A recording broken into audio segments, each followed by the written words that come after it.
Your latest Metroland papers are now available at your front step, and to talk about what's happening around the region is Nikki Wesley. Nikki, why don't we first start off with Milton and see what the latest is on the front paper? Absolutely. So at press time, the Milton Canadian Champion, we reported that the stabbing up in Milton on Scott Boulevard, that police were still looking for a third person in connection with the stabbing of the 20-year-old gentleman.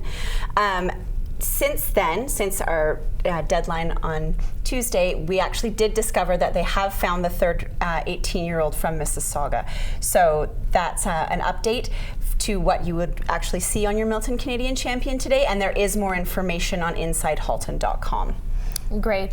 And we know that that was an interesting case because one of the teens was actually falls under the Youth Criminal Act. That's right. So young. So those details are in the paper, and like you said, more updates available online. Yes. Great. Now, as we head around the region, we head into Oakville.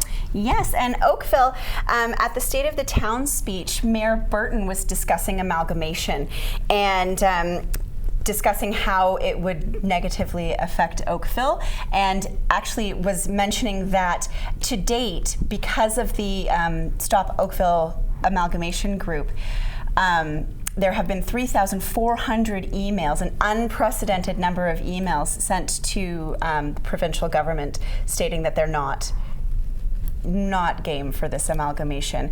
Also today, in all of the papers, the editorial discusses amalgamation and the report that the provincial government has been given about the amalgamation of the various communities around Ontario, and discussing just how, it's really important that that report be shared with the public, because obviously the public funded the report, and there's some question of whether that will actually be released. So it's a really interesting editorial as well this week. Okay, great. And again, that was with the mayor's speech that you said. Yeah, yes. Great. Okay, and into Burlington, interesting story and so relevant to right now. Absolutely. So on the front page of the Burlington Post today, you will find the climate strike from last Friday. And I covered this one myself. The people there are absolutely super passionate, really, really wonderful points about things that you can do in your day-to-day life.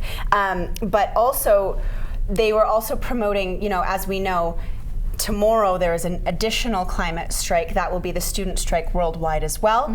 And here you see a young lady that I spoke with, and I asked her why she came out to strike, and she said, well, I'm here for the earth. And I said, well, why are you here for the earth? And she said, well, I'd like to live to be older than 37. My mummy is 37 and I'm only 7, and I'd like to live longer than that. So if that doesn't get you.